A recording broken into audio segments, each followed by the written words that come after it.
Welcome to the 8th and final edition of the HeadsUp newsletter this year. I hope you enjoy it. We held our annual preschool concert, and we call it a Family Day concert because we dedicate it to the moms and dads in our preschool. And what different students have been able to present on stage, sing and dance and tell poems in 4 different languages was truly inspiring, and I even got to participate a little bit in one of the songs. A huge thanks to all the teachers who took part, the specialist teachers, our music teacher, Ms. Barbara, and for the crew that organized and prepared it. Linda, tell me, how does it work in the PIP program that you integrate with units?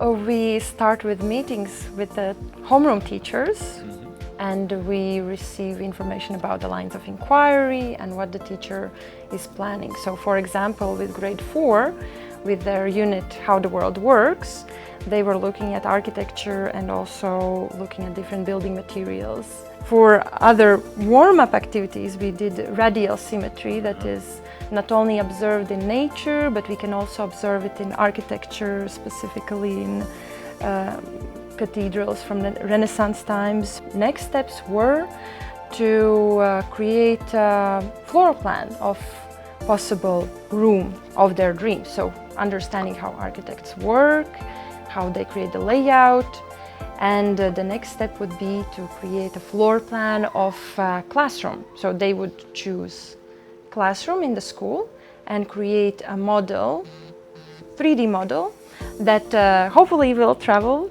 to the preschool, to the final year, before they move on. Another cool thing about the PYP is that students do like a presentation of learning in the unit. And I'm here with our grade 1 teacher. Bridget, tell me, what did you do for your grade 1 presentation? What was the unit about? So we did, one of the things I most like about PYP is that you're able to integrate it with all of our other subjects. So we included English, math, and our unit of inquiry in our Unit 5 presentation. So what the kids were tasked to do is create their own country. So they had to include an urban and a rural community. They had to make their country's name, they had to make a flag, they could choose whatever kind of media. So we did some printed pictures, some of them drew beautiful things, some did a flip book. Then in our math classes, we did currency. So we learned all about different world currencies, and then they had to create their own. So they did the bills and the coins and chose what the currency was going to be called, how much each note was going to be worth, and then pictures and how it related to their country. And then at the end of our unit, we had parents come. So the parents came to the school for about an hour, and they got to see all of the different kids' presentations, which was really fun. And we also had the other grade 1s, so both classes switched and got to see their peers. And then even some of the others, grades 2, 3, 4, and 5 came to see the presentations as well. Thank you for sharing. Let's see what students are sharing about their learning. We all learned about urban and rural areas. We all learned about the differences. It's like urban is cities and rural is the countryside. So it's very fun to explore new things. We learned about all the differences, and then we made our maps. And then we needed to put at least one urban area and one small rural area, so we could experience everything we learned. Everybody had stickers, so like they put it on a sheet and they tell you what is your score. The culmination of the primary years program is a fascinating project called Grade 5 Exhibition. Students get to do research, they present their knowledge to the audience, and they also outline action points, which is like a graduation of a sort, where they showcase what they have learned in their career in the primary. So tell us, how did you organize the exhibition? Well, I worked with my partner Alina. We had a project about different genres of rock. At first we needed to plan it, and then we needed to make research, to make our presentation, to decide where to make this presentation. We have a lot of practice like at the last week, so maybe it was very nervous because like our group was like the second or third one to present, but I think it was very good and nice. What are the takeaways? What are you guys learning from this experience? So I learned a little bit more about USA medicine. So when was the first medicine schools open? So we learned to present better because there was like many people and we need to speak and don't laugh or make some mistakes. So our project was about animal testing and we want to help animals who are tested on. So we are here with grade 3 girls and we're talking about the spelling bee. The first question, how was it all organized? So like 2 weeks before the spelling bee, we trained the words. We had lists with spelling words, and we have to practice.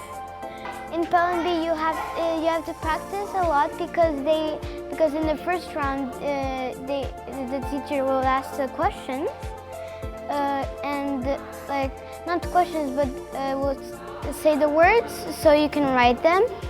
And in second round, you spell it, but you spell it orally.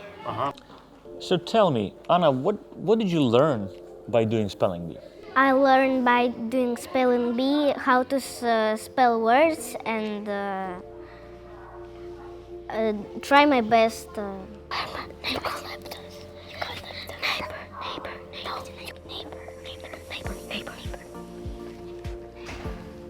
Neighbor. N-E-I-G-H-B-O-U-R.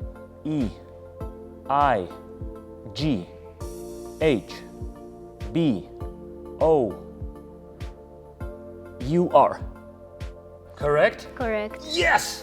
I'm going to the second round. Yes! So again, to tell me, how do we even do it? We had 11 people running. It was a direct approach. I invited and I just went and talked to our colleagues, our friends. The school paid the half of the entry fee, and also we got these amazing t-shirts and we get to keep them, and just I think the best benefit that we got out of it was the experience together. To congratulate our class of 2024, we ran our graduation ceremony this year, and we set the standard high for ourselves in the very first one last year, but I think we were able to match it, and we would like to continue this tradition going ahead.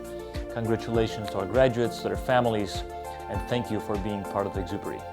I would like to close the HeadsUp newsletter by highlighting one of the most important achievements not only this year, but in the history of the school. We are now a CIS internationally accredited school. We have become a better school and have joined the club of the best schools in the world, since this accreditation is very rigorous, making sure that the school meets the highest possible standards for providing educational services. Congratulations to everyone, and a huge thanks for all who participated in the process. We did it. I would like to wish everyone a great summer break. Thank you for watching the last edition of the HeadsUp newsletter this year. See you next academic year.